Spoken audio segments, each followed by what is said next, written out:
Hello, YouTube. Hopefully everything's working all right. Just got back from a little vacation, booted up all my computers. Test one, test two. I think the stream is going okay right now. I'm gonna be on with a BattleBit developer who's gonna be modeling out a custom weapon skin for me in game. It's either gonna be the AK-74, the AK-15. We'll actually chat about it on screen or on stream, and I've got some cool concepts for them. I'm really excited about this because like this is kind of my background is 3D modeling and stuff. Plus I love BattleBit, so getting my own bespoke thing in there is just really exciting to me. So let's see. I'm gonna cut over the chat with him. We can go from there. Get all my windows set up properly.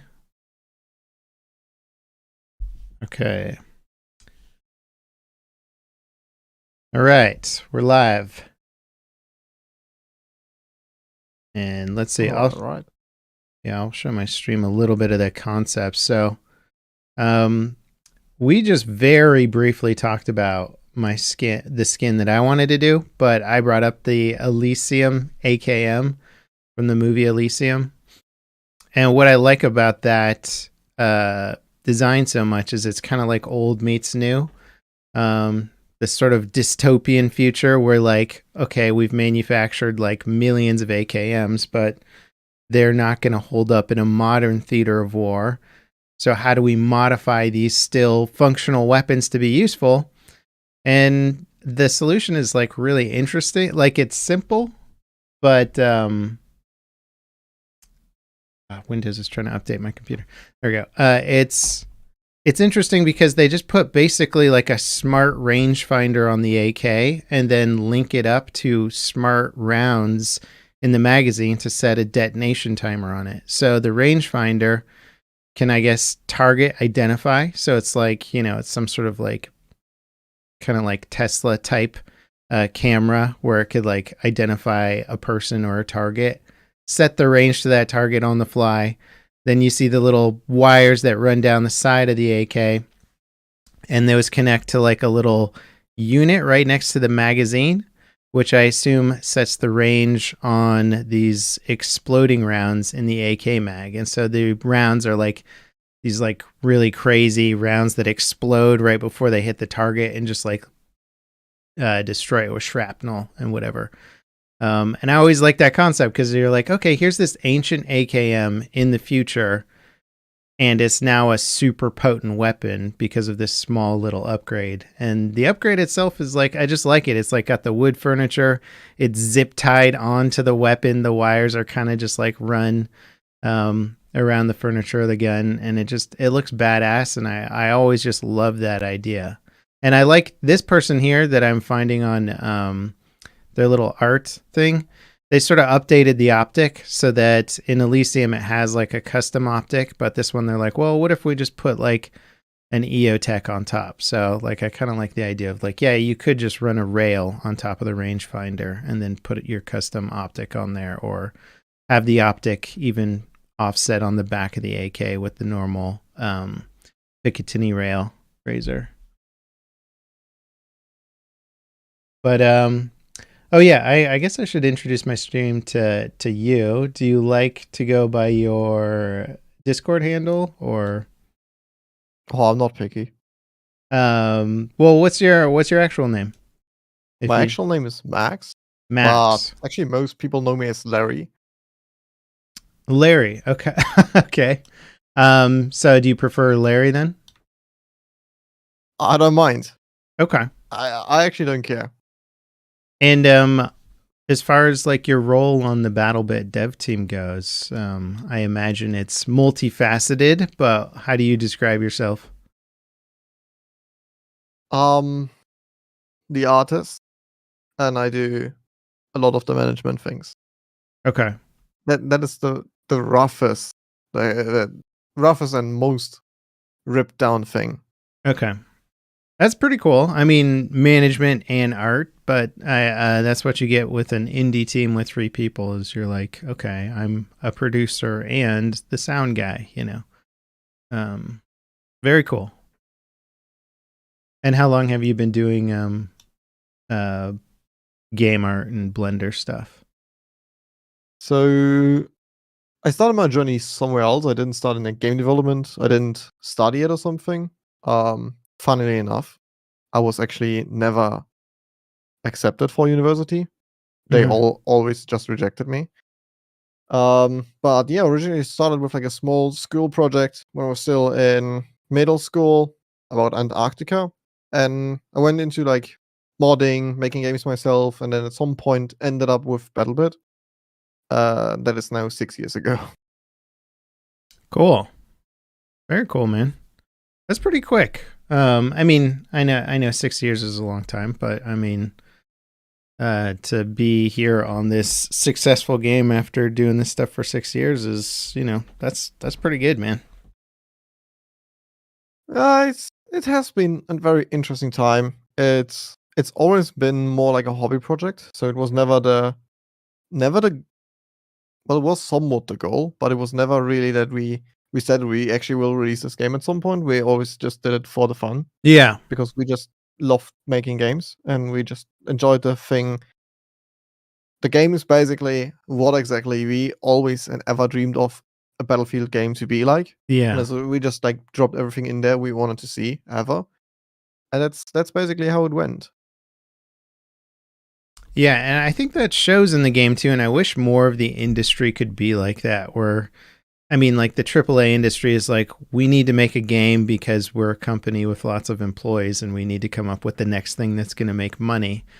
And the indie industry is like, I've got a great idea for a game. Should we make it? Like it's completely different approaches to game development. And I think most people prefer the indie industry because it's a little bit more true to like, I have a cool idea and I want to realize that idea as a game. Pretty much. Yeah, And it comes with a lot of challenges. sure. That's nowhere to deny. Um After we made this, we had an interview with like how to market the game and everything. I And think I read it.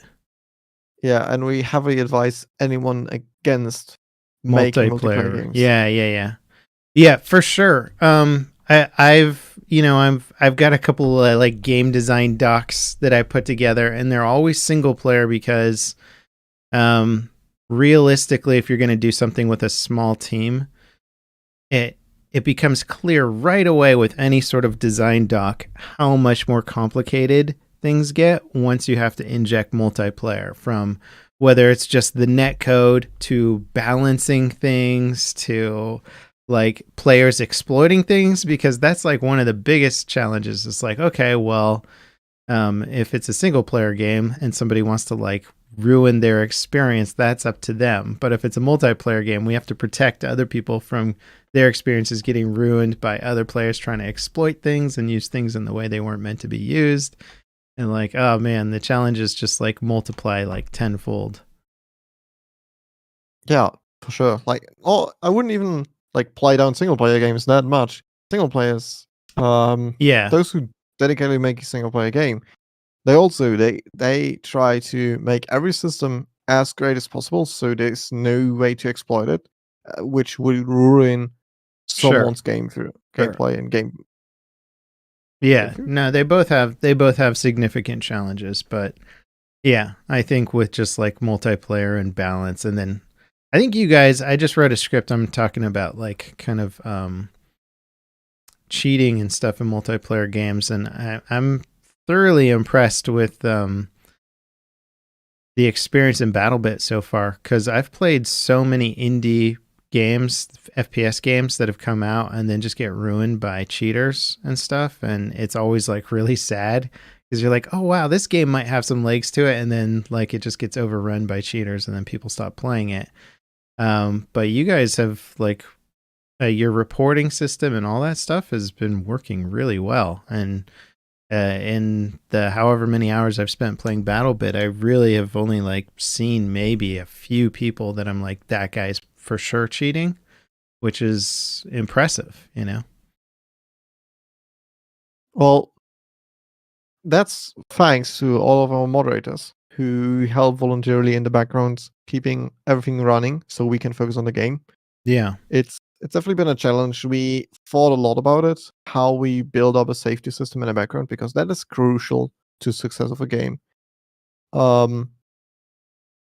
It's a little bit forgiving in our game, like compared to something like Tarkov, because in Tarkov, if you get killed, you lose everything. Mm-hmm. Like your last 30 minutes, maybe 1 hour, have been gone for nothing. Maybe Yeah. the weapon you farmed for weeks is gone now. Yeah, there's also a So- monetary market behind it too. So there's like huge incentive to Yeah. do well and not die. Yeah, and in our game, it's nothing. You're back in the action Yeah. in 3 seconds. Mm-hmm. Yeah. So, And also, I think if you blatantly cheat in a server with 254 players, it becomes obvious right away, right? If you're snapping on and hitting only headshots and like just downing like roomfuls of guys, like it becomes really obvious. And so the fact that you guys have a good reporting system in there, I would imagine people who are blatantly cheating just get like 50 reports against them like right away. And all of a sudden they like get flagged or whatever. So you're like, how come this dude's getting flagged by like 100 people that he's cheating? You know, oh, maybe it's because he's obviously cheating. yeah, well, every flag, we do a manual review still. Yeah. So we still go in, check out the people. There is a dedicated server in the background now. We kind of not really outsource it to the community, but we build a system that the community could jump in and help us. So we made a specific Okay. Discord server where people can upload videos, and we can then look into it and say like, okay, yes or no. So we just streamlined this and put it even more on the community side. And there's a lot of people in the community even helping us with this. That's insane to actually think about. really awesome. Yeah, it reminds me a little of Counter-Strike's Overwatch system, but like, a little more Discord integration versus like an in-game system. Yeah. Very Well, cool. in game it's a little harder to do. It would take too much time, and we brought that Discord bot up in like Yeah. 1 day Yeah. less. The Overwatch system for Counter-Strike is pretty I mean, it would take a while to develop that because it's like skill based and invitation based, and you have to make an account and like all this stuff. So, yeah. Anyway, I don't want to delay too much from getting into the weapon design here. You mentioned that the add-on there would probably make it impossible to see through the iron sights, which makes sense to me. Yeah. I'm not sure. So I don't know how you guys like if once the optic mount location is set in the gun, if it can be modified, but it would be neat to have the optics mounted on top of like this sort of smart sight device or something like that. Yeah. Well, sadly not, because it's on the entire weapon. Uh-huh. And what I have now is just the base version of it. For example, all the magazines are separate objects because we don't separate, or we don't animate with bones. We animate with objects. Yeah. So in case we wanted to change anything, there should even be it's the text. There is like a rail for this, which we have for multiple weapons. It will always attach to it because there's no top rail on these weapon types. Mm-hmm. So we can't modify this, because what we technically do, we just change this body. Because the way we run systems or skins is we run them UV based instead of actual unwrap and skin based or picture based. Right, because wait, when you say they're UV based, do you just mean it's procedural for the most part? No, they're not procedural. They are Atlas textures. Okay. So basically one big picture with all textures on it. And what we do is then we just change the UV location from maybe this skin. I see. To this skin. So which means a whole new object, because the UV data is different. Mm-hmm. So we just exchange the body as an object. That's why we can't really go really crazy into some details, because what we actually do is just change the body. Yeah. Well, and also my thinking with this too is like not asking for like a lot of custom skin work, you know, it would more just be like assign the color from the UV map to certain areas of the AK and call it good. I think mostly modeling is like the thing that I'm thinking, like the the electronic furniture, the little wires going down the gun, some zip ties holding it in place, stock wraps, grip wraps, that kind of stuff to make it look old and high tech at the same time. Yeah, that should be an issue. So you wanna get into it? Yeah, man. So I would start with the front then. Yeah. So and just for the chat, this is live. We're Yeah. not Yeah. pre-recorded because I've seen some pre-recorded messages. No, it's live. I'm here right now in person. If you have a question, feel free to ask it. Yeah, and I haven't been addressing chat yet either because I just wanted to give a good intro to this because this will be up too after it's live, so people can come watch it later. Yeah, self-taught artist, respect. I feel like that's most artists these days.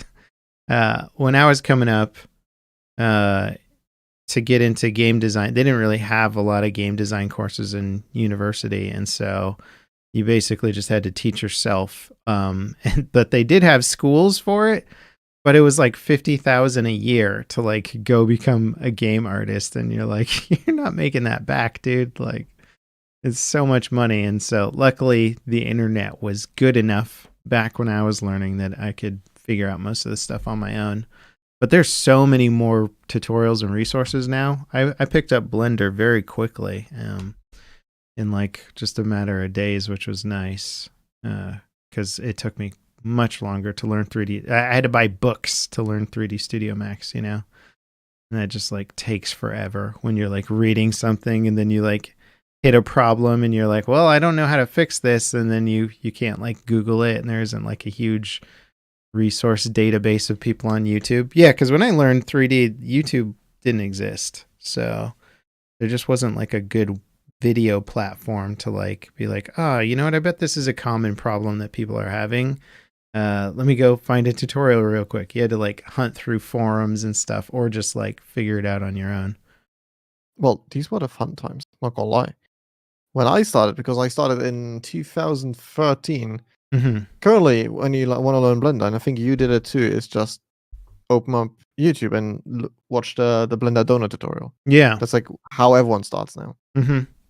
Back when I started, I actually read the documentary of Blender Mm. because there was no videos about it. Well, there were some videos about it, but not too many, too crazy. There were some small tutorials, but as soon as you want to get into like more specific things, there was absolutely nothing. So I actually read the docs, and I had them on my desktop as an link, so I Mm-hmm. can like quickly pull them up and see, okay, hey, what does this button do, and what does this button do? Yeah. Well, let me reposition my face cam so I'm not blocking them. There we go.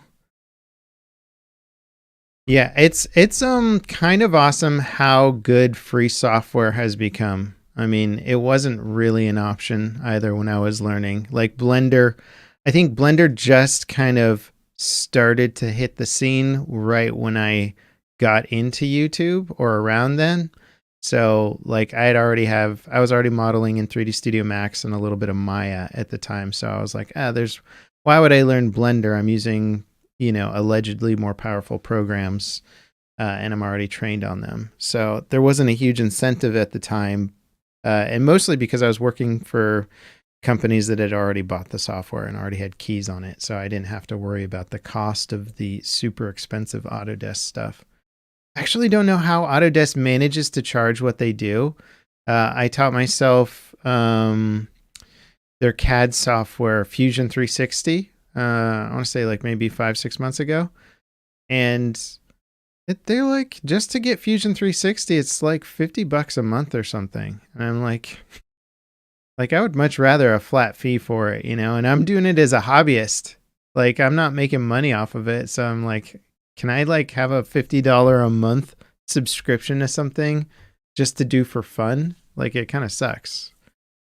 But Well, that's good.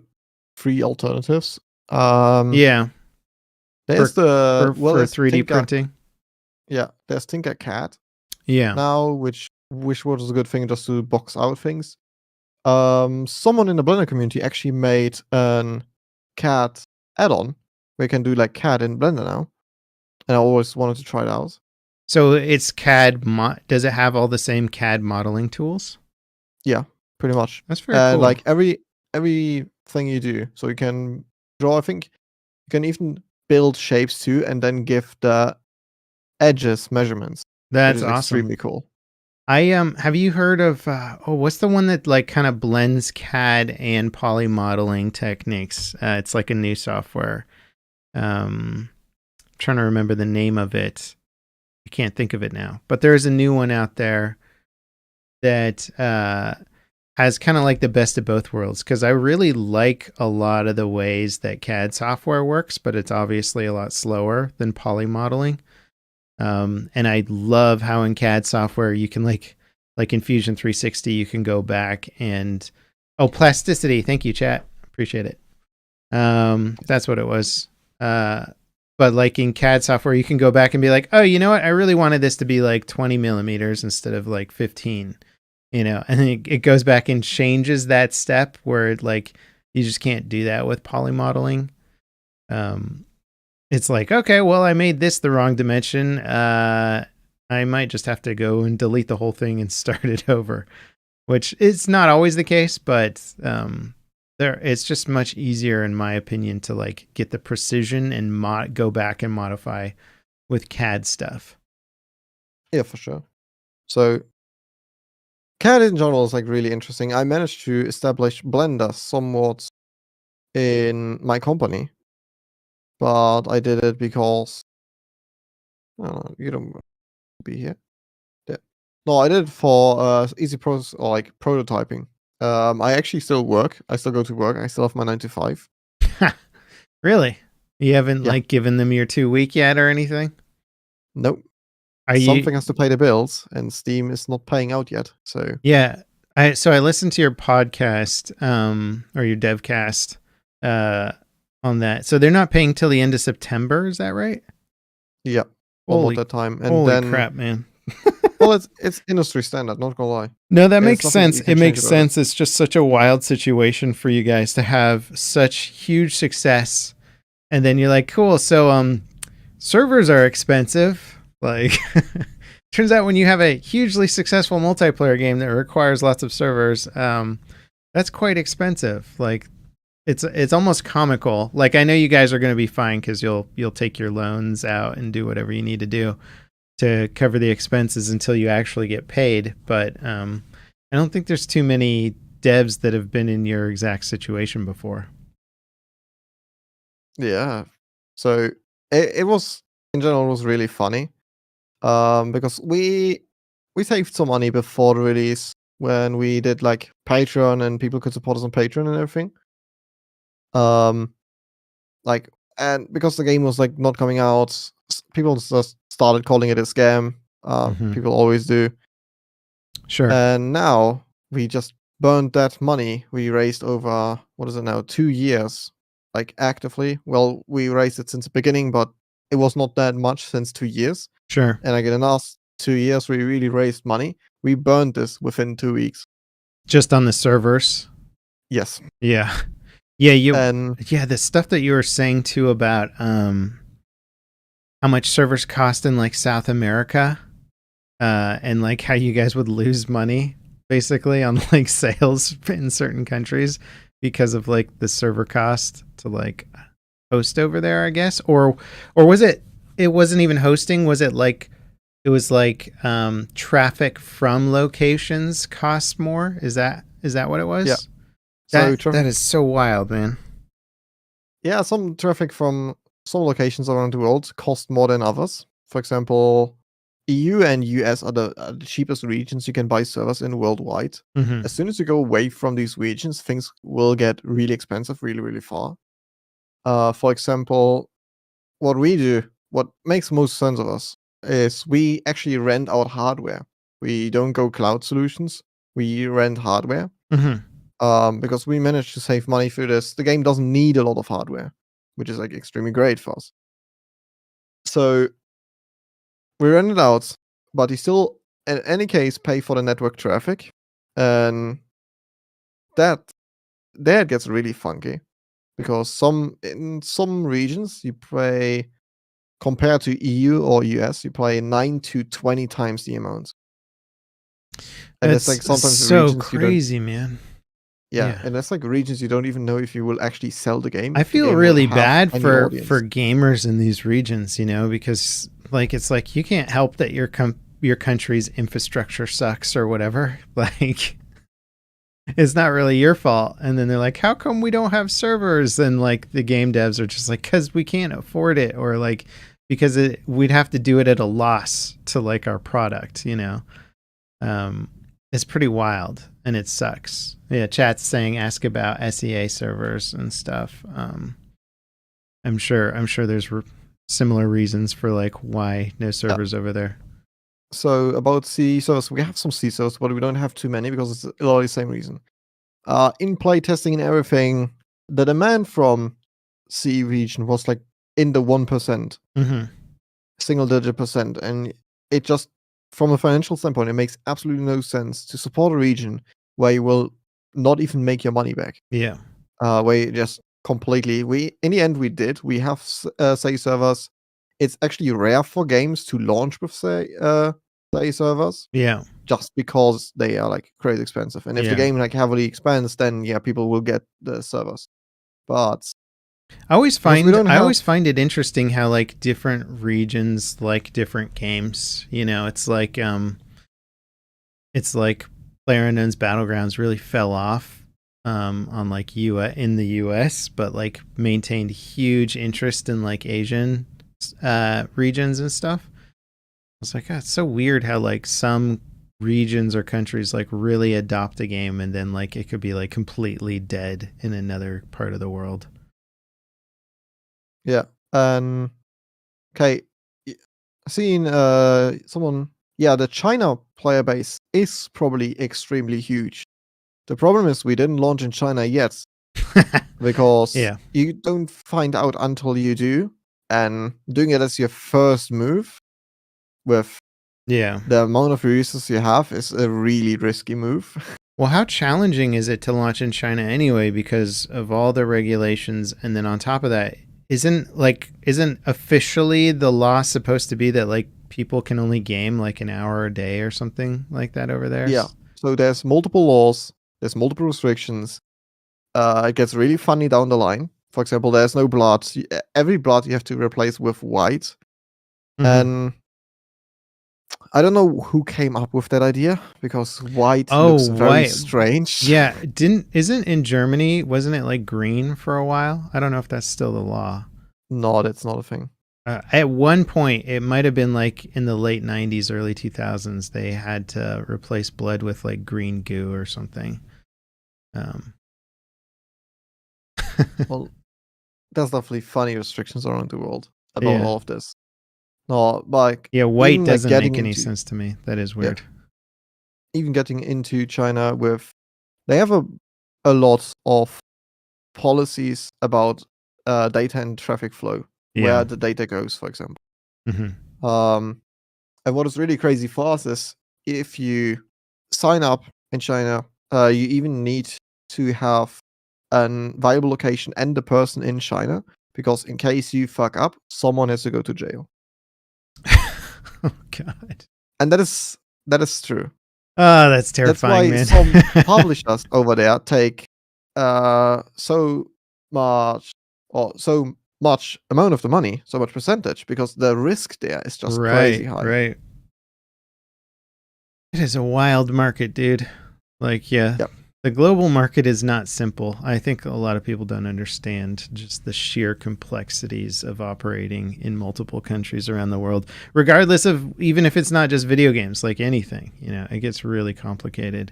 And also like trademark law globally is wildly different too. Like what trademarks are respected, what patents are respected. Some countries respect them, others are like, nah, screw your patent, we're just gonna make it. So like, yeah, it's just crazy how all that stuff works too. Yeah, so that's a little bit where we are struggling, especially because nobody has any experience in that field. Yeah. It's for all of us, it's our first game to ever make. And ever release. So Yeah, it might take a while until we'll do steps like this because the risk is just crazy high. Yeah. Yeah. And then like in all likelihood, some Chinese company's gonna like just clone your game. It'll just be the Chinese BattleBit over there. Or whatever, you know. Yeah, there's then always also that. Yeah. This is looking cool, man. So for anyone joining the stream right now, we're doing a custom skin that's shall we say inspired by the Elysium film, where they take an old school AK and you make it relevant in the futuristic military battlefield by upgrading it with a intelligent rangefinder and explosive ammunition. I will not be getting the explosive ammo in game unless, you know, they want to. That'd be cool. But it'll just be shooting normal rounds. It'll just look very cool. Imagine we would, like, people complain about the vector I think being you should too just OP. give me explosive ammo when I have this skin equipped. That way it's not like a widespread issue, right? It's just me. Yeah, totally. I totally won't get any blame for that. I got my share, my fair share of roasts on the Reddit the other day. Oh, It's yeah? because, What'd you do? yeah, well, Did you have an opinion about something? Yeah. Oh, man. I make skins for content creators, and they look cooler than the skins that people have in game. Yeah. I get that. What do you guys think about, and I know you guys said you wouldn't do microtransactions, so this might go against that, but I always kind of liked the planet side thing, where they let people make custom skins, and then if the team approved them, they would go up in the sort of player skin store, and then those artists would get like a percentage of the sales. And that way, artists could make cool skins. If they got approved by the dev team, they would go up for sale. And then there was like, it sort of like took away the need for them to like hire a whole bunch of really good artists and like make cool cosmetic content for the game. And then they got like legit cosmetic content that like people really liked for Planet Side. I thought that would be like a cool option for BattleBit, but it's obviously like a, you know, in terms of developing all that kind of stuff, it would take a while to get a system like that on board. Yeah, plus definitely not microtransactions, and that would go in the direction of microtransactions. What I want to do... Oh, they said, is that how it works in CSGO? Somebody said that in chat. I didn't realize that the skins in CSGO were designed by community members. Yeah, CSGO does the same thing. Okay. Not all skins, but definitely they do it. Yeah. Yeah, people are gonna want this skin. Somebody already asked for the key, and I haven't decided how I'm gonna give them out, but I'll definitely, it'll be for you guys, okay? People will get it. And Tomo and Jack. Into what? Tomo and Jack. Oh yeah. Oh yeah, like, Tomo gave me a key for his skin. It's pretty cool, man. It was fun. It was fun doing it. It was so enjoyable to work with him because he used to be an artist too. Yeah. He used to be graphics designer. That's why there's graphic in his name. Mm-hmm. It's like the more you know. So he just finished the entire content and was like, I want it that way. I was like, all right, perfect. I'll do it that way then. Yeah. No, but if you listen to the latest dev talk, I will do somewhat a microtransaction, but we won't have an custom store for us or anything. Mm-hmm. I will probably run a charity with Make-A-Wish, and you can buy a skin on the Make-A-Wish website. So all profit goes to Make-A-Wish while you get like in-game content. That's awesome. It's still somewhat a microtransaction, but it's like, yeah, if it's not, yeah, people are concerned that like, you know, it becomes, once microtransactions become the primary revenue source for the game, it's very easy to lose the goal of making the game fun and evolving it in meaningful ways, because you're just like, oh yeah, skins or whatever. But it's often much more of the corporate approach to game development, where they're looking how to monetize their game. And once they have the game, then it's all just becomes like a system to run the microtransaction model. They're like, oh yeah, fun. Yeah, I guess we could do that too. Yeah, and I just want to flip that stone around and actually, hey, we do microtransactions, but they're all for charity. Yeah, yeah. And yeah, this morning I actually have talked with a second charity, and we might actually run this with a second charity too, so that all skins you can buy in game, the money will always go to a charity. That's awesome. It's the least scummy way to do it, to be honest. Yeah. Well, also the thing is like, uh, your game's servers cost a lot of money, right? And so it's like back when like games like World of Warcraft and like EverQuest launched, you know, you had to pay a monthly fee because the servers cost money to keep up and running. So like if you guys just have your one fee for buying the game, obviously there isn't, and then you kind of run out of people who are buying the game as quickly, or you kind of max out that market to an extent. You don't have a lot of revenue coming in because everybody already bought the game, but you got to keep the servers up, then there's a problem there. So, I mean, like, I understand microtransactions. Like, I don't despise it as a revenue source, especially if they're good and they work and you're getting in exchange well-run servers and stuff like that. There's just that sort of divergence between like, okay, well, would you rather have a DLC that you have to pay $15 for and it comes out every like whatever month, and then there's like all kinds of weird caveats with that, or would you rather the content be free and people who have extra money can spend it on microtransactions for cosmetic stuff? Like, I mean, there's good arguments to be made on either side of it, and I just don't think that there's like one best way to do things in games. It's usually but on a case by case basis. Yeah, pretty much. So we're in a very lucky spot that with the amount of money we just earned through our release, because our release went absolutely bonkers, Yeah. we can safely continue this as us as a 3-man team with a bunch of the expenses that are approaching us. Mm-hmm. We could probably still do this for another 5 years. That's that's awesome, man. Well, and also like, is that metric based on continual sales, or is that just what you've sold so far? You could do it for what we sold so far, because we're just a 3-man team. Yeah. I was actually kind of surprised to hear you guys say that you weren't planning on like expanding the core team. Like I know you're hiring people to deal with some of the like other stuff with the company, but like in terms of the actual dev stuff, I think that's cool. I mean, like it surprised me because I was like, oh, okay, clearly these guys are gonna like hire like another 10, 20 people and just go crazy with the game.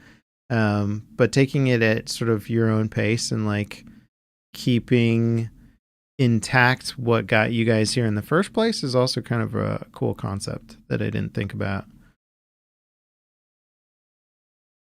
Yeah, and that's pretty much how we want to do it anyway. Because in my opinion, and pretty much everyone's opinion, as soon as we introduce like a bunch of people, suddenly we're like 40 plus people, Mm-hmm. the game would somewhat actually lose its identity. Yeah, you lose the clarity of the vision to an extent because you've now got 40 people's visions all thrown into something, and people want it to be something else, and then you get a bunch of competing ideologies. And I mean, that's kind of what we see with all the big AAA games, right? You're like, what was this game supposed to be? You know, like hearing some of the inside stories about the development on like a Battlefield game, I'm just like, my head's like in my hand sometimes, where I'm just like, how did people not understand like what the game was supposed to be before you started making content for it, you know, like all that stuff.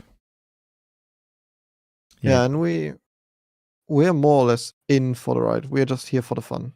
So, well, that's awesome, man. Are you guys all based in the same country, or no. yeah, fully We're all remote? from yeah, fully remote. We all work from different countries. And in fact, we have actually never met. That's awesome. It's kind of like the future, man. That's like That's what the workplace of the future is going to be like. How different are your time zones? That's something that I've always kind of wondered about, especially in a creative industry where you need a lot of back and forth, right?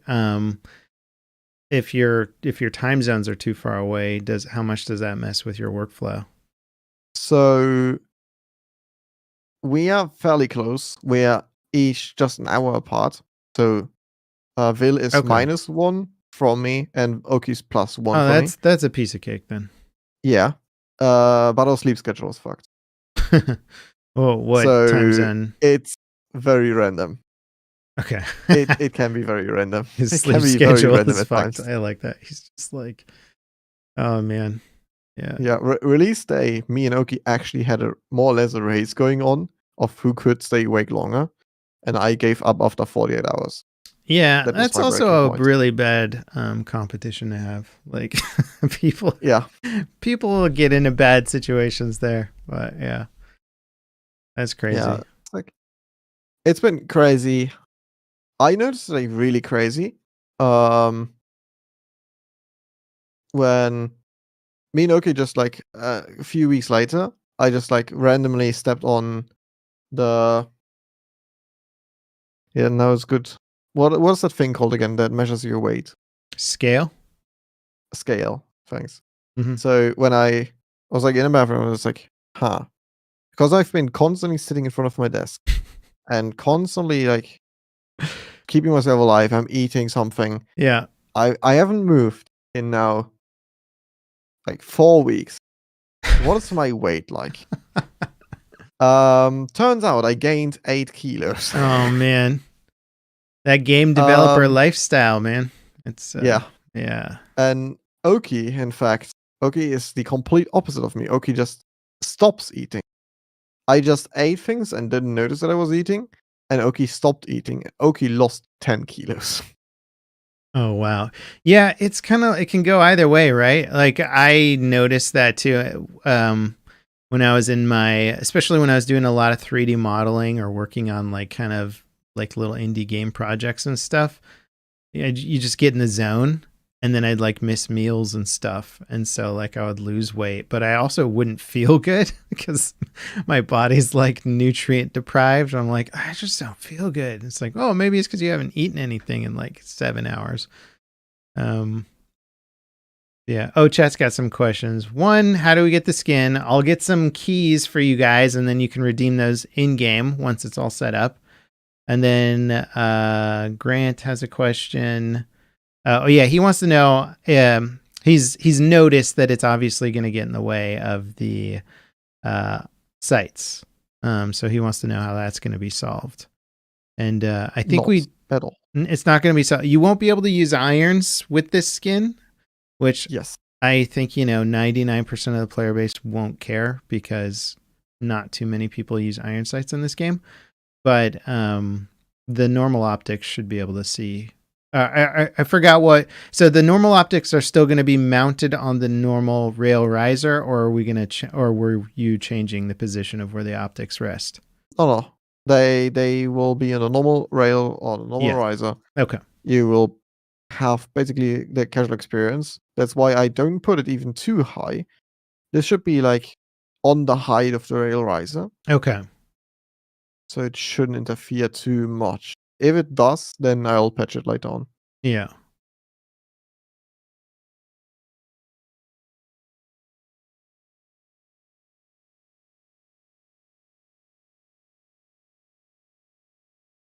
Is that the is what you're modeling right now the band that's going to go around, like the more tape or the fabric or whatever it is? No, it is supposed. It's a way too thick Oh, let me look at the actual zipper. concept for kind of yeah, for anyone who's coming in now, it's based on sort of the Elysium AKM concept. Okay. I'm just Basically curious. the zip tie. Okay, gotcha.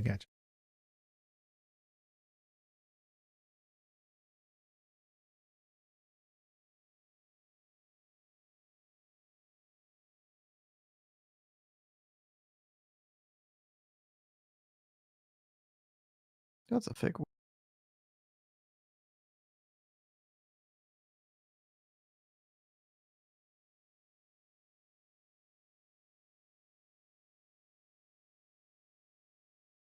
Mhm.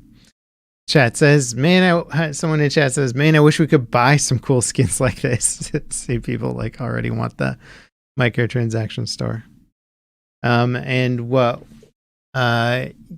you were talking about earlier is that there might be microtransactions, but it'll be really related to charities. So Yeah. that'd be cool. Yeah, if then for a good cause, Yeah. then do charity or something. That's at least my plan with things. And so far, it's going great. Yeah, it's awesome having the smaller team and the smaller company where like when you hit such a big sales mark, you're like you can just do things the way you want to do as opposed to having to like heavily monetize everything and whatever, compromise the vision of the game so that it can still be a thing and still make money. Yeah. In general, I don't know. Have you seen the announcement I put in the not I Cloud put in the creator server yesterday or 2 days No, ago? I didn't see it. I don't think so anyway. Well, we plan to do fun things. I won't talk about it too much yet. You Okay. can definitely see it. Okay, I'll look it up after the stream. Or I Yeah, guess I could look but it up now, but I don't want to mess up the thing. it's fun. We have some really funny things in mind. Yeah. Oh, I got a question for you. So this is more on the engine side and game balance and all that fun stuff. Um I haven't tested it lately, but like the thing that like I'd love to be able to fly aircraft with joysticks in this game. And I noticed the game does recognize my joystick because every time I try and bind a key, it just takes my joystick input and won't let me bind anything on my key. So I have to unplug my pedals, my throttle, and both of my joysticks before I can bind anything in BattleBit.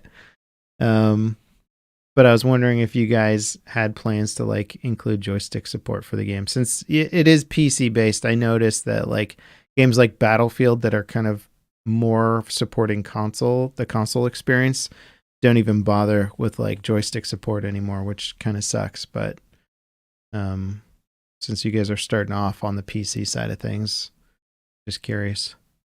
So if you get inputs directly, you might have like a ghost input. Uh-huh. You might want to check your drivers on because it happened to some people in the community with controllers. I get that a lot in the feedback channels Yeah. that people have these issues. You may just have Yeah, well I have my right stick, which is my kind of my flying aiming stick, set up to be very, very sensitive. So it's got almost no dead zone on it.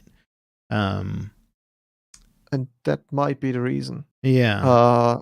Because we have a bunch of people that have the same, but usually their controller has like any thrift, and I always tell them, hey, just launch another game and just some game that has a cursor in it.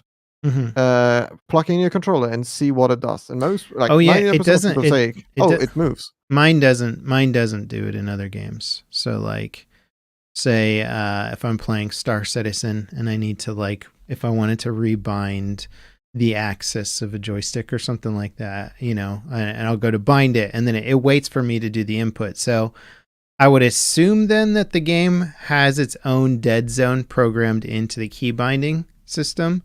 So it's like, okay, we're not going to bind your axis until you move the joystick a certain degree, right? Like until you've moved it like 20 or 30% off axis. That way, if there is any sort of micro movement, it doesn't get accidentally bound. But yeah, I try and make the dead zone as small as possible because when I play Star Citizen, I find it helps a lot for getting precise aim. Yeah, for sure. Yeah. Well, it makes sense in like any pilot or flying game. For example, I played Elite Horizons. What's the game called again? Elite Dangerous? Elite Dangerous. Yeah. I played that for like a little bit because I was just interested in the space thing. Mm-hmm. Since then, I actually got myself in VR, and I haven't never touched the game again. I still want to do that. Still on my bucket list. Yeah, the VR support in Elite Dangerous is really cool. Or I haven't used it since it was a thing, but I remember being super impressed by how well they integrated the menu system to that game and how well it worked with VR, where you could like operate all your ship menus with like the hat on your joystick. And I was like, oh, it's so cool.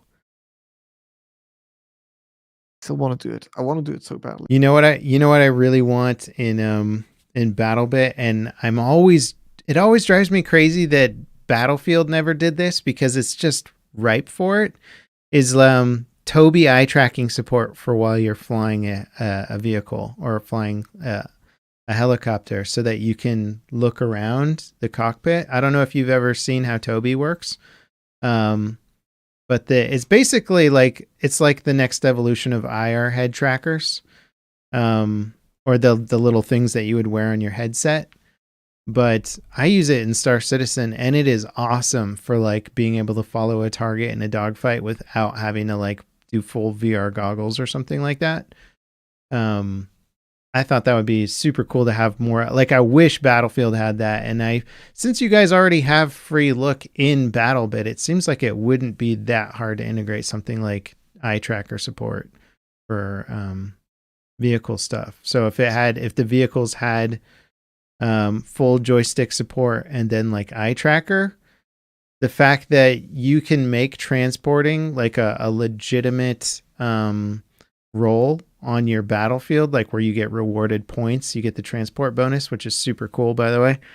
I think the game would like attract a lot of dedicated transport players, because that's a thing in like, you know, games like Squad, where the people just want to be the helicopter transport pilots. Like, they really enjoy that. Like, I personally could enjoy that more if it like had the right kind of, if it had the like eye tracking support and like a little bit more refined joystick support. Like, I could totally see myself just being like landing the Black Hawk helicopter or picking up guys at the base, ferrying them to combat, coming back, repairing, getting some more guys. Like I could enjoy that.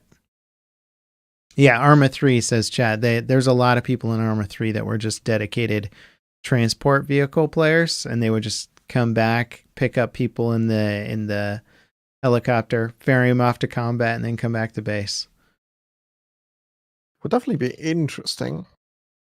Yeah. Would be an interesting suggestion. I've always wondered how hard it is to integrate Tobii support, because I bet you there's like some sort of like eye tracker plugin for like Unity or something, where it's just like, oh yeah, just install this plugin and now you can bind it to whatever look access or whatever you want, and you're good to go. Like, it might not even be that hard.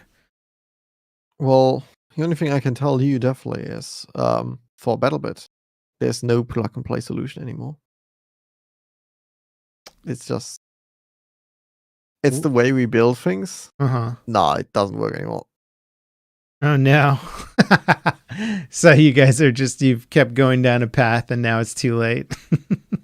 Well, pretty much. No, we just like, it's mostly a question about performance, because we're all about performance. How well does the game perform? Yeah. And the things that are out there, they just by far do not deliver what we are looking for. So a lot of things we made ourselves. It always made sense to do it ourselves. Yeah, I'm blown away that you guys did your own like programming for how to get the network code and stuff working at this scale. I always just assumed like you had simplified the animations enough and everything else that you could have like a certain, I don't know how you guys did it, but it's impressive considering that most other shooters struggle to get past 100 players and still be playable, and you guys honestly made it look easy. And I'm sure it wasn't, but and it wasn't. Yeah, but people see BattleBit and they're like, oh, this game just got thrown together because of like the visual style you guys chose. It looks like kind of just a quick type game, but it's like, yeah, I'm sure the netcode to get all that stuff up and running was probably the biggest challenge, I would imagine. Oh, hey, Tomo. Um, Oh, Tomographic. Hey, he recommended me. He gave me your contact info. So I'm only here doing this stream right now with the custom skin because Tomo gave me the hookup. So I appreciate it, dude. because I told him to. Oh. Well, nonetheless, I do appreciate it. No, I went out. So, as I said before, we are very broke. Very, very broke. So we can't even pay like 100 credits. And that is like more or less my way to pay or like, do in favor in advance. You guys did a lot of videos about the game and supported the project a lot, advertised the project a lot. And I think it's just fair to do something in return. That's awesome, dude. I mean, you guys are doing more for me than the Battlefield franchise ever has, which is funny. But I don't expect anything from devs. You know, I think we're all very much just happy to be playing games that we like. But I do appreciate this like hugely. It's super cool. And yeah, getting my own custom skin in the game. I'm gonna sell the keys on eBay for so much money. There's actually someone selling the Twitch skins on eBay. Yeah, that doesn't surprise me in the least, man. Yeah, it surprised us, to be honest. Oh, do you have a poly count for this, by the way? I'm just noticing how detailing your get with the wires and stuff. I'm like, oh, like, do you guys set yourself poly limits for skins? For skins, not really. It's really the question about how much is a skin used. For example, there will be 200 copies. Then you could just go down the path of, okay, how likely is it that 200 people with that exact skin will meet in a lobby and they will actually all want that skin? That we get in the single digits. Gotcha. Well, also, I feel like poly count these days is such a like afterthought compared to other things now too.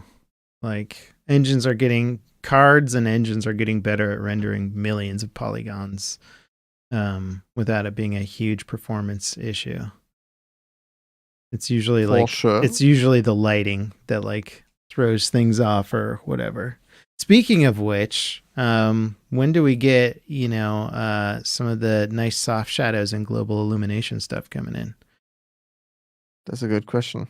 The second it will not kill half the player base. Yeah. Well, the game is built for the people that usually wouldn't be able to even run like the old games. There's people in our community. Well, I assume it would be an option, right? Where like you can still play it and have it look the way it looks now. Or you could turn on what is the lighting style where they create the shadows at the seams of everything? Ambient occlusion. Yeah, ambient occlusion. Like what if that was like an option for people who have the graphical overhead to enable it?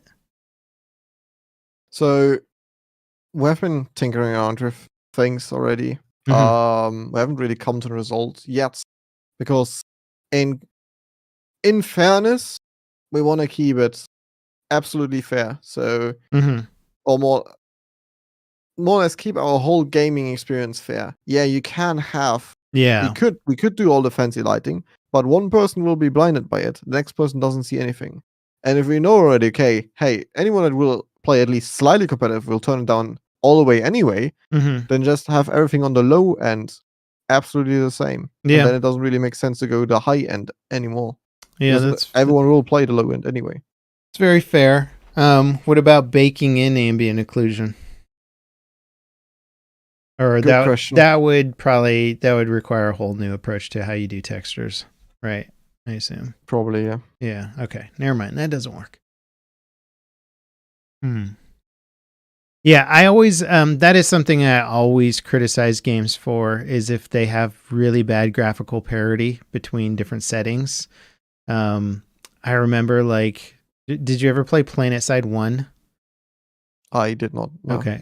Frankly, PlanetSide 2 does this as well. I think the PlanetSide games are some of the worst offenders of graphical parity, where like If you turn up the visuals in Planetside 2, like you are at such a disadvantage compared to somebody with them on low. Like you may as well be playing two different games. One, you're playing in the jungles of Vietnam where you're like trying to see somebody in camouflage in the bushes, and they're playing like a low poly shooter from like the 90s, you know? Like it's just insane.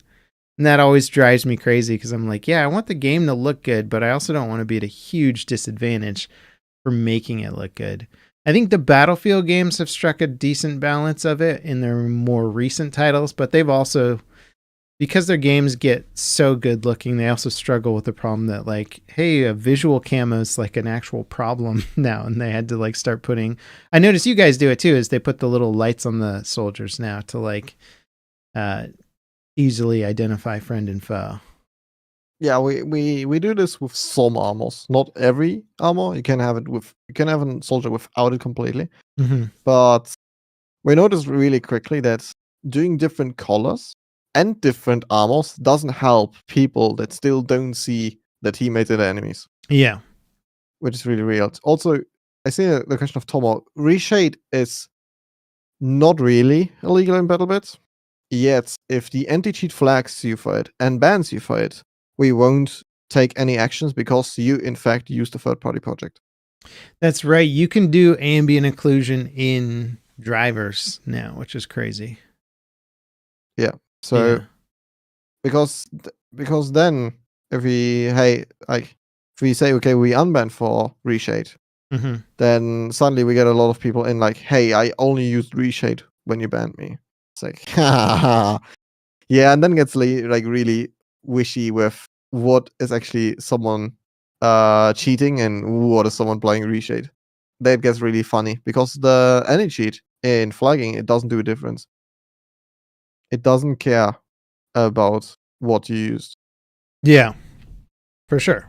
And how would it, right? Like it doesn't always have the information to convey to you guys. It's just like, yeah, they're doing a visual modifier. Like, yeah, it got bad in, I remember Battlefield 5, people were doing this thing with Reshade that just made the game look like Roblox, and, you know, it wouldn't render the grass, or like half of the trees just didn't have any foliage on it. And so, like, you'd be playing this game, you're like crawling through like the mud and the grass, and you're like, oh, I don't think he sees me. And the other guy's just like, you see that dude on that like flat polygon in the distance, you know, like it just looked insane. So I understand why like any developer has to take reshade modifiers pretty seriously, because you can just destroy the game.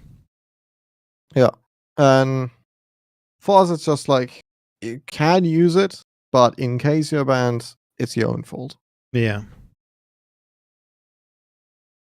This is going to be the coolest weapon skin out of any content creator. Tomo's like totally like regretting not going further with his now. He's like, dang it. Don't worry, dude. I'll give you one of my keys. Also, I was thinking Nice. for like branding stuff, I thought it might just be nice to have a really, really subtle like LC logo emboss on the side, but without like a color change. Because I don't know, like I've always like it's fine to have cool like branding stuff, but I don't want somebody to like be annoyed by branding, you know, where it's like, oh, this is definitely level cap skin. Like it, I'm all about subtle branding. I'm all there with you.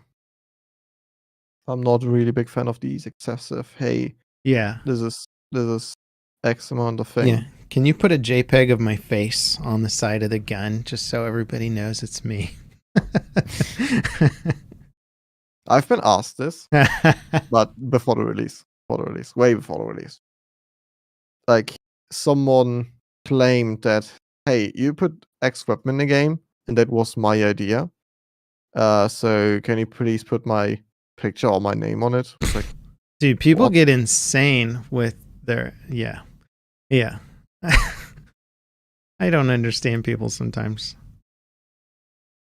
The best example is there's one person.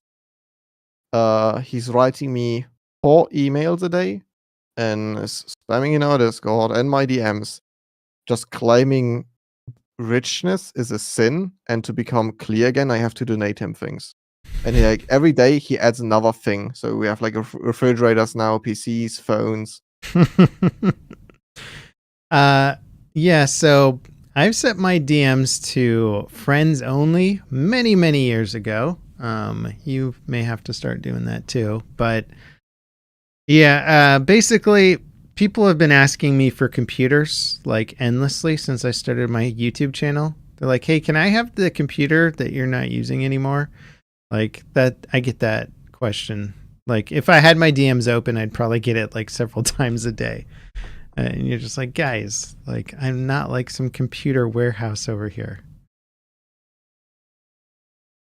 Yeah, it's Yeah. well, I don't really Ooh, want to do it. can we get the like the cherry? Let me look at the concept real quick. Can we get like the kind of darker brown, almost cherry brown color for the stock?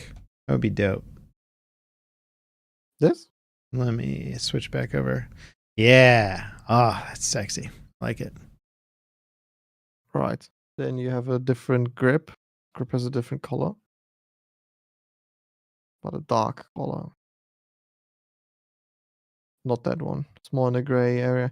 Do I have a skin that is that? Let's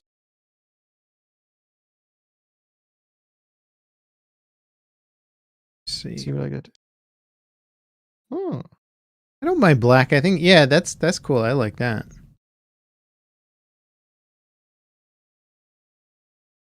Okay, the question now is just, is there any difference on the other side? Not really. Should we do some wrapping around the stock? Yeah. In the movie he has a little bit of like or it's not barbed wire, it's just like weird metal wire on the stock. Which I don't totally understand.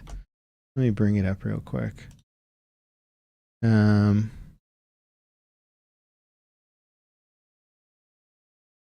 always liked I can try and pull it up, but I liked the burlap wrap on the M16A3 stock in Battlefield 3, where it's just like kind of beige burlap wrapped around the stock of the weapon, which made more sense because I guess the M16 stock would probably get pretty hot in the sun or something.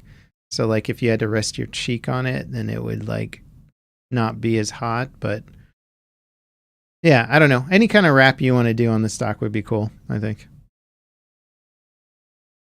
Right.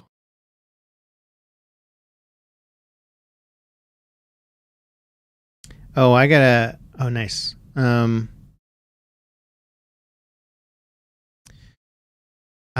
Would I have to look at the model again, but I think you did the wiring on the right side. Would it be possible to mirror it onto the left side so that it can be seen in game? Sure. We can do that. Or we just add something on the left side too. Yeah. Yeah, or both. Yeah. You wanted to have it branded in, right? Yeah, I think that's cool. Like it could even be yeah, that looks great. And just like if it looked like it was like a metal stamp as part of the upper receiver or something, like that would look cool. Nice. Yeah, where it's like not even a different color. It just looks like it was like stamped out when the receiver was made or something. Could it be on? Can you see the upper receiver in game? I mean the metal part of the gun. I was thinking while you're playing, or is that just gonna totally get missed? No, you should be able to see it. Yeah, I think you But could. I was thinking to just put it in the wood. On the wood. Okay. Yeah, I'm down with that. No, it's up to you. If you want to have it in a receiver, we'll put it in a receiver. Yeah, I thought on the metal would be cooler, but I'm up to seeing both. What does chat want? You know, whenever I'm split on a concept. Oh, nice. So I do that you're too. gonna boolean. You're gonna cut it out of there. Yeah. I didn't plan. I made mine negative. Gotcha. I see what you're saying. Chat is saying receiver. All right, we'll drop it in. Now, I assume you can't modify the look of the mags, right? Those are probably Yep. standard. Okay. But you have the quick mag in game, which should be very close to what you're looking for. Yeah, yeah, yeah.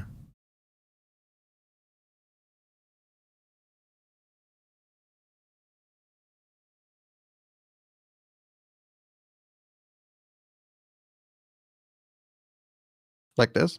It's a little angled. Oh, that's Um, straight. so I was thinking like an extrusion emboss, if that's still an emboss. And I was thinking on the left side of the gun. So like more on the flat part, maybe. So there. Yeah, or maybe like slightly above the magwell. Ah, so Or either above the there. trigger or the mag. Yeah, maybe there or slightly to the right of that. But as soon as you bring on an attachment, this will be hidden because this is where Oh. this thing attaches. Oh, gotcha. Okay, maybe forward then? Slightly? So Will it be covered there? no, it wouldn't be covered here. Or slightly behind that on that like nice big flat piece? I would have put it in a flat section. I did the same with Wadu's skin. Mm-hmm. Um, he has it. So if you aim in, you have it like at the bottom. You have it. Well, you have it in your face, which is something you didn't want to. Yeah, I don't really want it in my face. I like it more like you see it uh, before you ADS. I do like so you don't want to do it on the metal part. Like it would just basically be slightly behind where you had it for the wood. Yeah, we can definitely Okay. somewhere around this.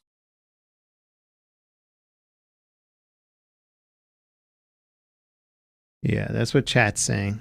Right behind the wood handguard.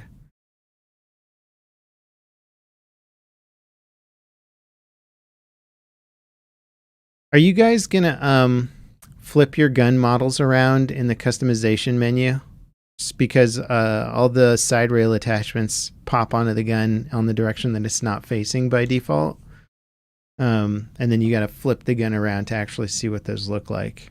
Have you guys thought about just flipping the base orientation? I think we have at some point. I don't know why we never did it. Okay.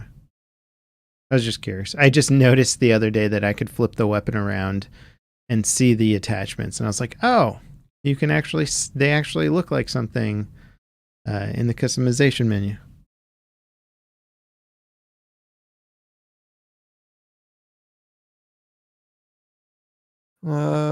Yeah. So yeah, if you have the scope mounted, I have to agree with Tomo. You may not even be able to see it. Oh well. I think the AK Oh, does a really heavy. yeah, I know what you're talking about. Yeah. Okay, if you want to go with the handguard idea that you had, then I'm down with that. I think that's probably based on just how things look. Yeah, you guys don't have an inspect button, do you? No, not really. Yeah. Okay. We Okay. could put it here. Um. There you would definitely be able to see. Yeah. The other thing will definitely attach here. Yeah. Yeah. You're right. Okay, I'm down with the rear part then. Yeah. We'll keep it minimal. We'll keep it like this big only. Okay. You want to have it like stick out like this, or should we go for actually like hammered in? Well, I don't know. What do you think will look better? I thought sticking out would make more sense, but maybe. Yeah, if it was like. I can show it to you if you want to. Sure. Me. Asphalt. There you go.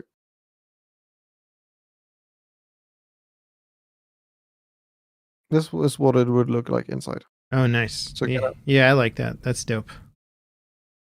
Very cool. All right. Outside. Oh, inside or Yeah. outside. Yeah, I really like his AS Val too. Inside. Yeah, I'm done with inside.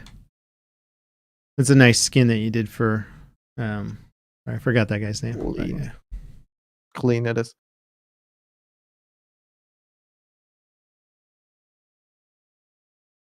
Yoink. Yoink.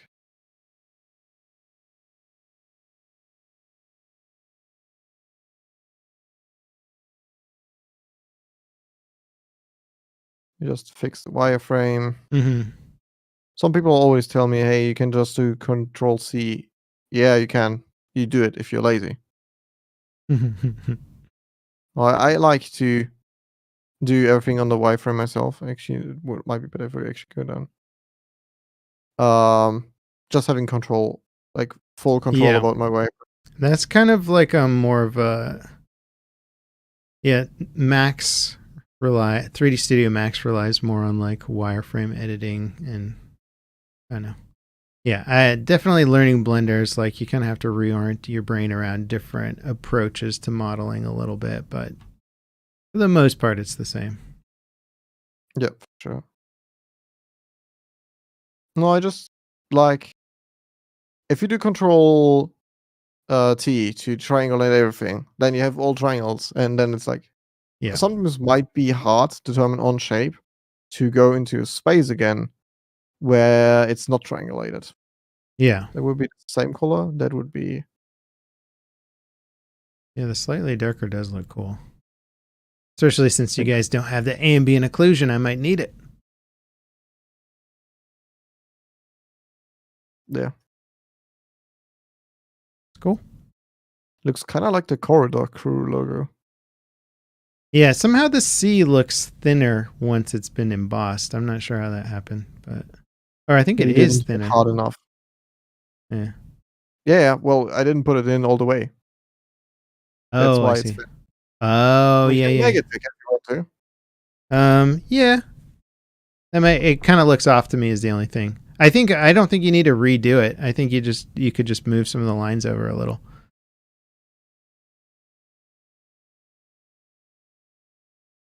Think about that.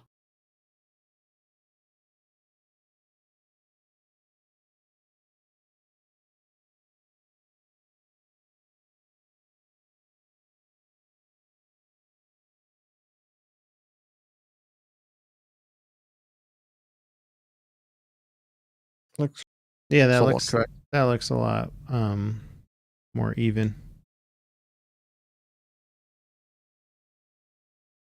Yep. Oh yeah, so yeah, somebody in chat kind of reminded me about this. But you mentioned charms. Is that a thing coming to the game? Or No, it's not a thing. I do it specifically on skins. I see Someone what you're says, saying. "Yeah, I want to have a charm on my skin," then we'll put a charm on it. Oh, With okay. someone doesn't want it, then we don't do it. Okay. Gotcha. Okay, now it's the question of what is actually left on the skin. Yeah, I guess just kind of like a stock wrap, and let me look at the concept stuff again real quick. It's mostly just a stock wrap. Actually, that is a good thing that I'm seeing now. It's like, what happens? Does the skin work still if we put a suppressor on the AK? Yeah, Okay. because the barrel attachments will be here. There might Okay. be a Oh yeah, very, and very reversing the wire to the other side, to the left side yeah, yeah. again.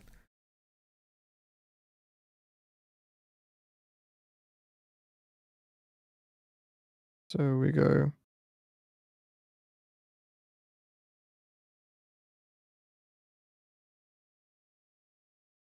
And we go back.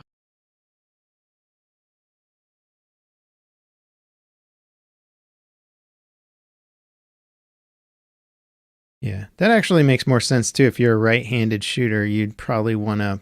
Well, actually, no. It would make more sense for the button to be on the other side, but I think aesthetically, it's fine.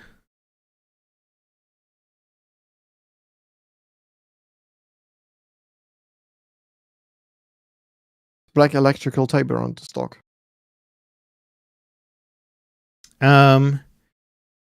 Yeah, think so. I just seen it in chat.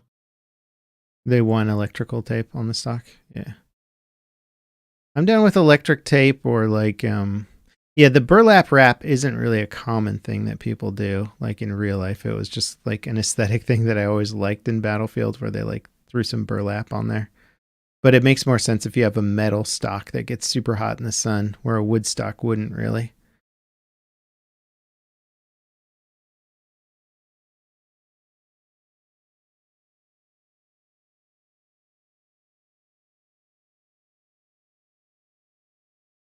I want to just cheat my way around it and just have some fun pieces coming out of that.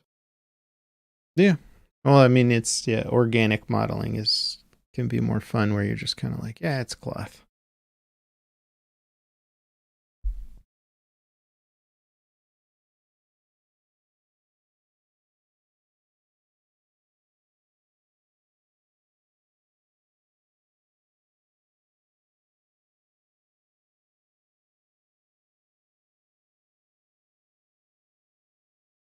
There we go. Yep. Cool. Yeah, Jonathan will roast the rap. There's like for the AK-15, there's a skin with like a sling around the weapon for like as an aesthetic. Yeah. And the editor sent it to Jonathan to rate this, and he criticized that there's like a sling around the weapon. It's like, it's just a skin. It's not actually around it. Oh, I see. Yeah, it was interesting. It is like so cool seeing that. Yeah. Yeah, chat mentioned the sling.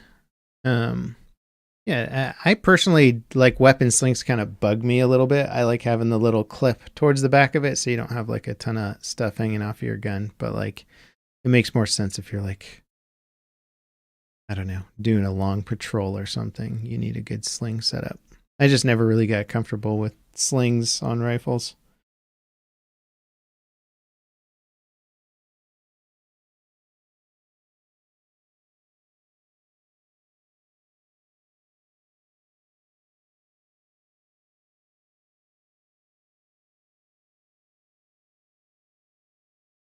That just like a little kind of patchiness. Yeah. So like different parts of the tape just stick out because they always do. Yeah.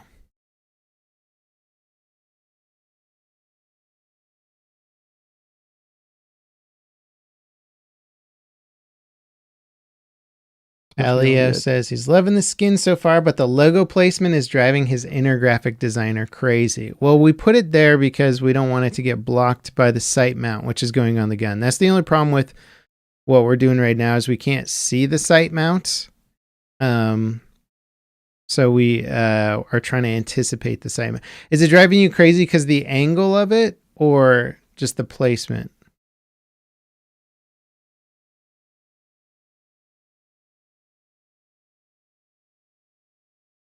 Oh, tilted. Yeah, I kind of think that too. That's fair. Oh, you guys don't want to have it tilted? Yeah, I think it might look more aesthetically pleasing if it's flush with the back of the receiver versus the I guess the bottom. Yeah. Yeah, if it's Because aligned with the back versus the bottom, I think would look better. for me, it doesn't even bother anymore. Yeah. I think I agree with a Leo. There you go. Yeah. Small thing, but yeah, I guess if I'm gonna be using the skin a bit, it might bug me. I'm so used to do like weird skins all over. Like these things don't even bug me anymore. Like there's sometimes where I make a completely new weapon and want to be as close as possible to something, but like in skins, everyone does have their own own favor. And I was like, okay, yeah, it's your favor. Yeah. Whatever. Someone says you need to shorten the box the wire mag runs into, so you can press the mag release. Does it get in the way? Does somewhat. Yeah, We can definitely make it smaller. yeah. I don't mind.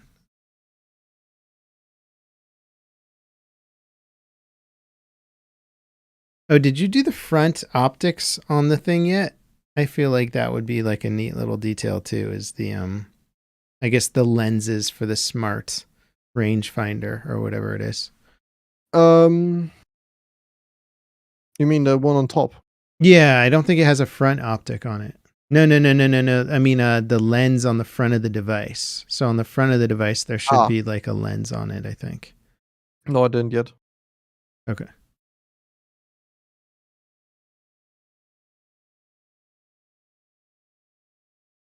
Any other suggestions, chat? Like part of me doesn't want to like go overboard. Like there's an elegance to the minimalism of the tech upgrade that I always appreciated about Elysium, because you're like, yeah, you could just take this basic AK and turn it into a modern fighting weapon with this like one attachment, and that would totally make sense as like a product in the future. If you have like millions of AKMs that are more or less obsolete in the modern military fighting world, how do you bring those back onto the battlefield? Oh, you give it a high-tech rangefinder and explosive ammunition that gets its detonation range set perfectly by the rangefinder. Now you've got like this ultra-powered assault rifle that can take out like he uses it to kill the like basically the android defense force or whatever that's protecting the rich dude. Where's the lens? Let me see. Because in the picture I still have from you in our channel, there's no real. Okay, you looking at indication my of where it is. stream? Yeah. Yeah, it's kind of like a small little hole on the top. Yeah, it might not be so much a lens as it is like some radar thing or something.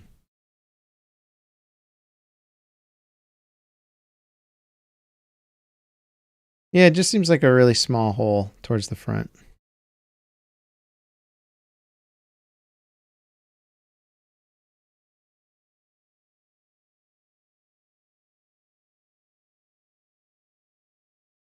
Oh yeah, and for chat wondering about like the scope mount, that's kind of what it looks like on. I mean, that's what a real AK scope mount looks like. It's like this big hunk of metal on the side of the weapon. Modern AKs are much more practically designed. I mean, but can't blame them because the Picatinny rail system wasn't even developed when they were designing these guns. That's very true. And the scope mount itself was designed for like the weird bespoke Russian scopes that they were developing, and those weren't Picatinny. They were just like ones that clipped right in. So they afterward developed a Picatinny mount that you could then just put whatever optic you wanted on. Oh, how would grips and such attach to this wood? I assume you guys have like a little Picatinny mount thing that pops on. There's. Yeah. And it's somewhere here. It shouldn't interfere because the cable or the zip ties, they're really thin. So is the suppressor not gonna clip into that? No, it's not.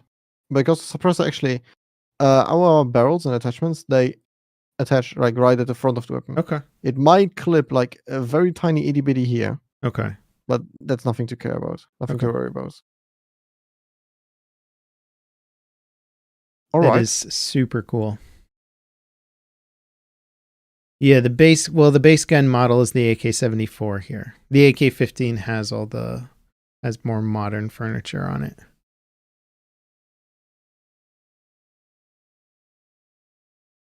Oh, are we still online? We are. Okay, yeah. Okay. I just heard like a little window sound, and then I didn't see your computer doing anything. I was like, did we crash? Oh god.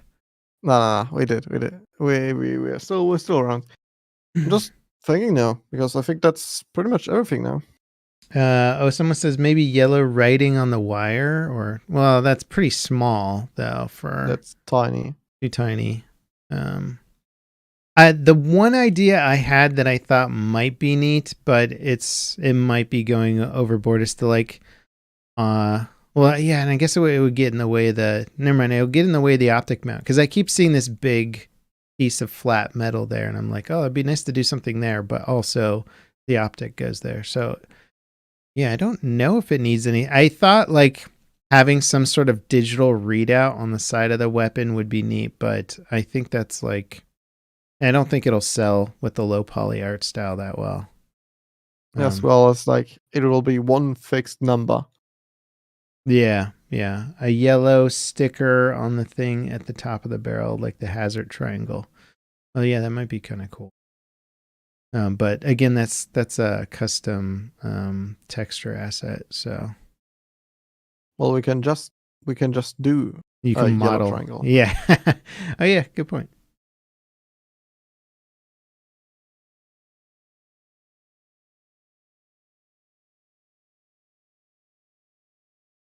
Oh, you could remove part of the receiver cover to reveal the internal spring or something. Yeah, but that would be a lot of extra modeling, I think. Well, the spring exists. Does it? even You though it's guys just- actually have the AK spring in there? It's not really a spring, it's more a cube.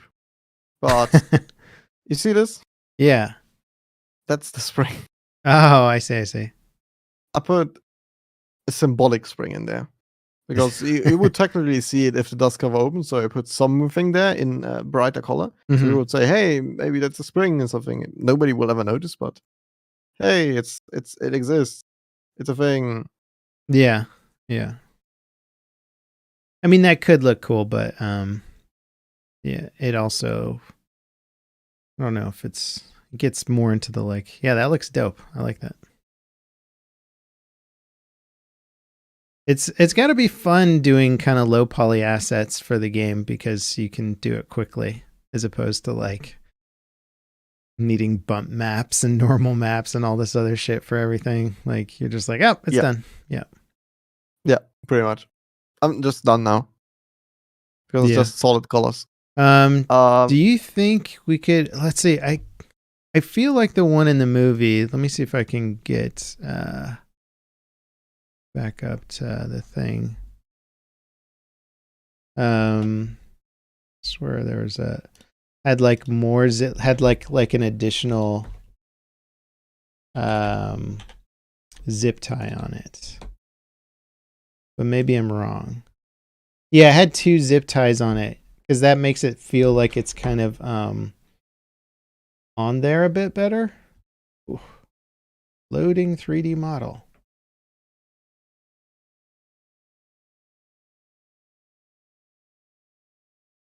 Pretty good model. Yeah, so it's got the double zip tie thing because it's almost like that's one of the few ways that it gets attached to the weapon or something. Would it be possible just to duplicate the zip tie and move another one up a little bit? Of course. That is the easiest part. Yeah, We that one's could pretty even easy. possibly rotate it so this time you actually see the Oh, locking yeah, parts. that's a better idea. Yeah. I know about. How do you zero it with the zip ties? Yeah, don't worry. It's an AK, man. You don't need to zero it. You just kind of point it in the general direction. Also, these are future zip ties. You're forgetting. You don't understand how good zip ties are in the future. Well, they are right now already really good. Aaliyah says, this is hands down the best creator skin I've seen so far. You are a lucky man. I know, dude. I'm very excited to use this in game. I'm not the biggest fan of the AK-74, but it is a good gun. I like the AK-15 in terms of performance a lot better, but obviously you guys are going to be doing probably quite a bit of weapon balance and stuff as time goes on.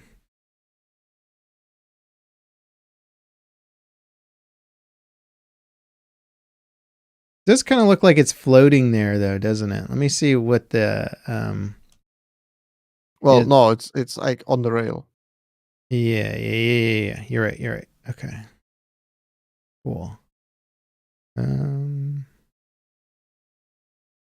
Yeah, again, the thing that I like about the movie one in general is that it's pretty minimal, and like the other effects are more like weathering effects, which don't come across quite as well in BattleBit because of, well, having solid textures for everything. Can't think of too much else that the weapon would need other than like just testing to make sure that the optics can see over the device and stuff like that.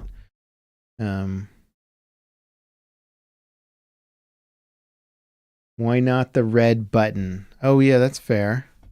That's fair. Well, you can do the red button. In the concept you sent me, it's a green one. Yeah. Let's see. Do you see my screen? Yeah, the red button's on the other side, but it could just be positioned to the left side of the gun. We can have it both. size. Yeah, there you go. Like you're thinking.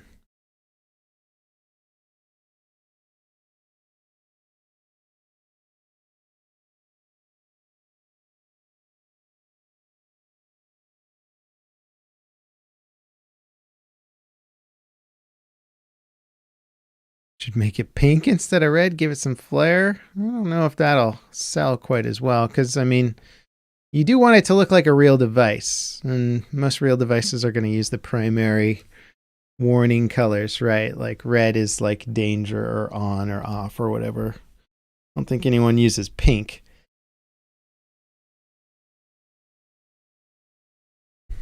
Cool. You guys are all set up to move BattleBit into the near future of war, you know? When are you getting the armored suits and stuff, or the power suits in the game? No, I don't think so. Come on, guys! I Guys love the jump out of thing the they had. Humvees with the power suits. Well, or like exosuits you just like find on Battlefield, and you can jump in like in Fallout 4. Oh or yeah, in general, all the Fallout games. Yeah, the full powered, the Space Marine armored suit would be funny. Yeah. Yeah, you could do cool skins where it's like sort of like the leg and backpack style exosuits that they've been playing around with for the military. That could potentially fit in, but yeah, then you're kind of getting into like theoretical warfare stuff as opposed to what people actually use. Yeah. How would the laser mount on it? It just mounts on the side. I think it'll still mount all right. Yeah, it should. It will be somewhere on the wooden stock. Yeah. People say must hit the level cap to unlock the skin. There you go. Yeah, that'd be funny. The level cap skin. I think it looks dope, man. I can't think of anything off the top of my head that would make it better. People are just, can we get the skin now? So, right. Same here. I think we went really far. Yeah. I just seen a message, and I don't want to really be a party stopper, but I might have to leave in 10 minutes. That's fine. Well, I think we've kind of gotten to a spot where I'm pretty happy with it, and I think if we add any more, it's going to hit the too cluttered. You know, it's going to look like less of a thing of semi elegance and more of a kit bashed, like, you know, when like cyberpunk artwork gets into the realm of just like there's too much shit going on here and it just doesn't look good anymore. Like I think we would be in danger of entering that realm if we do much else to this. What about changing the color of the little trigger button to be like a little different? Like, or the one by the magwell, maybe giving the buttons the box maybe a darker color and maybe the buttons like a red or something to make them stand out a little more. Not sure. Or a yellow, I don't know. Yeah.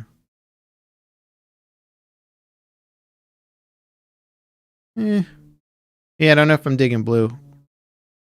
What if they're both? Yeah.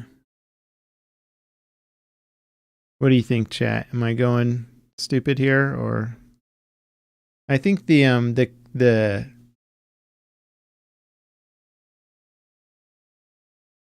red and green now, that would be.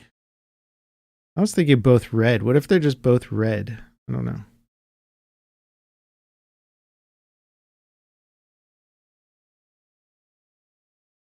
Might be too much. You know what? It could just be just kind of light gray or whatever it was. You know, where it's like I think the black box helps it stand out a little bit more from the body, and then just kind of like a light. Yeah, that looks a little. Yeah, I think that looks kind of like a real device now.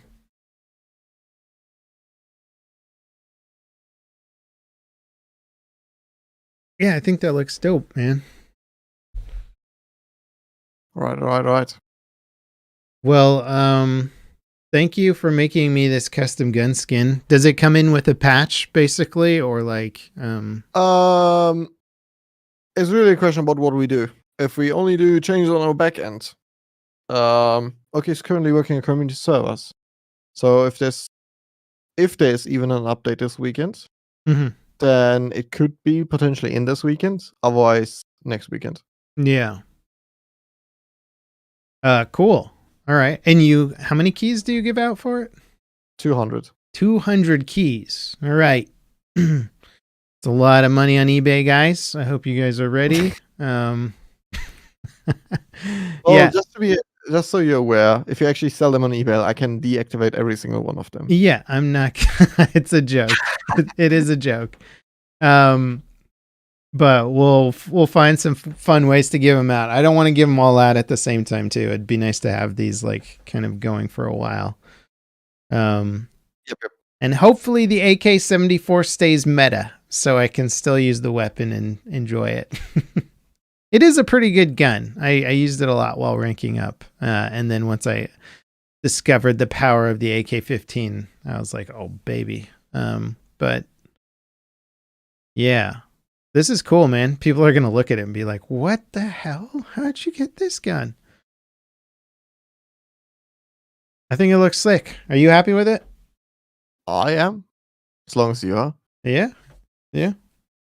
All right. All right, stream. I hope you guys enjoyed the sort of the 3D demonstration of how to make skins, or rather models. It's more of a model than a skin, I should say, in Blender. Thank you for doing this for me. If you haven't played BattleBit, obviously go play BattleBit. I've made like 15 videos on it now, so you probably know about it if you follow my stuff. I can't wait to use this. I'll probably be making a dedicated video on the skin once we get it in game. But thank you guys so much for dropping in. I hope you enjoyed, and I'll see you next time. Peace out.